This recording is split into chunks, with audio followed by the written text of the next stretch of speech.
শিল্প কি পারে একটা ইতিহাসকে বাঁচিয়ে তুলতে, যেটা প্রায় সবাই ভুলে গেছে? চলুন আজ আমরা এমনই একটা গল্প শুনব। স্মৃতি, শিল্প আর এক মর্মান্তিক গণহত্যাকে ঘিরে এক অবিশ্বাস্য কাহিনী।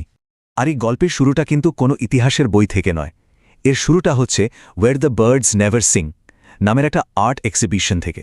হ্যাঁ, একটা আর্ট এক্সিবিশন যা এক ভয়ঙ্কর যন্ত্রণার ইতিহাসকে আমাদের সামনে তুলে ধরেছে।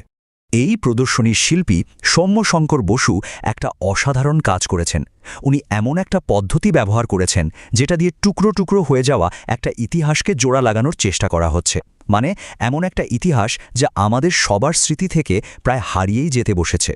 আসলে ওন কাজটা শুধু শুকনো তথ্য বা ফ্যাক্টস নিয়ে নয়, বরং একটা ঘটনাকে ঘিরে মানুষের মনে যে কত রকমের স্মৃতি জমে থাকে সেই জটিল স্তরগুলোকেই উনি খুঁজে বের করার চেষ্টা করেছেন। তাহলে প্রশ্নটা হলো, ওর শিল্প কোন গল্পটা বাঁচানোর চেষ্টা করছে? সেই গল্পটা হলো ১৯৭৯ সালের মরিচঝাঁপি গণহত্যার গল্প। এই গণহত্যার পেছনের কারণটা বুঝতে হলে আমাদের একটু অতীতে ফিরে যেতেই হবে। এই যে টাইমলাইনটা আমরা দেখতে পাচ্ছি, এখানে পরপর কয়েকটা ঘটনা সাজানো আছে, আর এই ঘটনাগুলোই কিন্তু ধীরে ধীরে মরিচঝাঁপির দিকে পরিস্থিতিকে ঠেলে দিয়েছিল। শুরুটা হয়েছিল সেই দেশভাগের সময় থেকেই। দেখুন, ব্যাপারটা ঠিক কি হয়েছিল। ১৯৪৭-এর দেশভাগের পর নিচু জাতের বাঙালি উদ্বাস্তুদের পাঠানো হলো মধ্য ভারতের একেবারে রুক্ষ অনুর্বর জায়গায়। কিন্তু তারপর ১৯৭৭-এ বামফ্রন্ট সরকার যখন ক্ষমতা এলো, তারা কথা দিল যে এই উদ্বাস্তুদের পশ্চিমবঙ্গে ফিরিয়ে এনে নতুন করে জীবন গড়ার সুযোগ দেবে। একদিকে নির্বাসন আর অন্যদিকে ঘরে ফেরার প্রতিশ্রুতি, এই দুটো সম্পূর্ণ বিপরীতমুখী পরিস্থিতিই কিন্তু তৈরি করেছিল আসল সংঘাতের পটভূমি। আর সরকারের এই প্রতিশ্রুতির ওপরেই ভরসা করে হাজার হাজার উদ্বাস্তু মানুষ একটা বড় পদক্ষেপ নিয়েছিলেন। তারা ঠিক করলেন এবার নিজেদের ভাগ্য নিজেরাই গড়বেন। তারা মধ্য ভারতের সেই ক্যাম্পগুলো ছেড়ে দিয়ে চলে এলেন সুন্দরবনের একটা দ্বীপ মরিচঝাঁপিতে। মনে একটাই আশা, সরকারের দেওয়া কথা মতো এখানে একটা নতুন জীবন শুরু করা যাবে। আর মরিচঝাঁপিতে এসে তারা কিন্তু বসে থাকেননি। নিজেদের চেষ্টায় একটা গোটা সমাজ গড়ে তুলেছিল।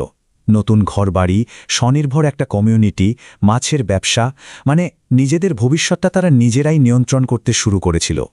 কিন্তু এই সুন্দর স্বপ্নটা বেশিদিন টিকল না। সরকারের মনোভাব হঠাৎ করেই পুরো পাল্টে গেল। সরকার হঠাৎ তার দেওয়া কথা থেকে পিছিয়ে গেল। তাদের ভয় হতে শুরু করল যে এত উদ্বাস্তুর ভিড়ে রাজ্যের অর্থনীতি ভেঙে পড়বে। যে বসতিটা ছিল একটা প্রতিশ্রুতির ফল, সেটাই হয়ে উঠল সরকারের চোখে একটা বিরাট অর্থনৈতিক বিপদ।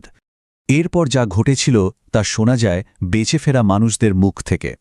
৩১শে জানুয়ারি ১৯৭৯ দ্বীপের মহিলারা যখন খাবার আর জলের জন্য পাশের দ্বীপে যাচ্ছিলেন, পুলিশের লঞ্চ তাদের ছোট ছোট ডিঙি নৌকোগুলোকে ধাক্কা মেরে ডুবিয়ে দেয়। আর যখন বাকিরা তাদের বাঁচানোর জন্য এগিয়ে আসে, তখন পুলিশ গুলি চালায়। শুধু তাই নয়, সেই রাতেই পুলিশ আর স্থানীয় কিছু লোক দ্বীপে ঢুকে নির্বিচারে গুলি চালিয়েছিল।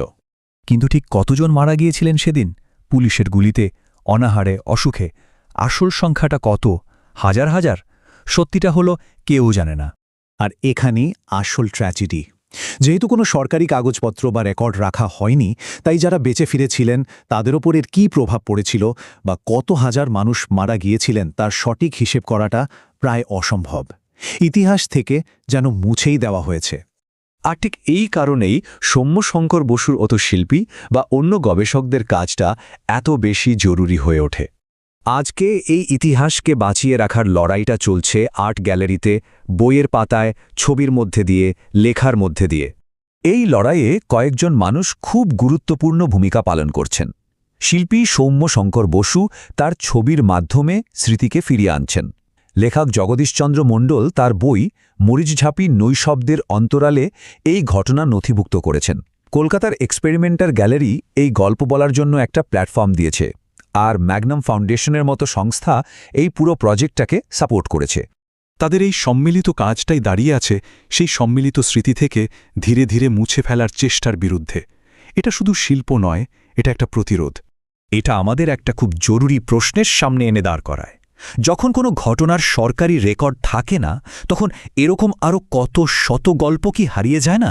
আর যখন ইতিহাসকে এভাবে মুছে ফেলার চেষ্টা করা হয়, তখন সেই সত্যিটাকে বাঁচিয়ে রাখার দায়িত্বটা আসলে কার?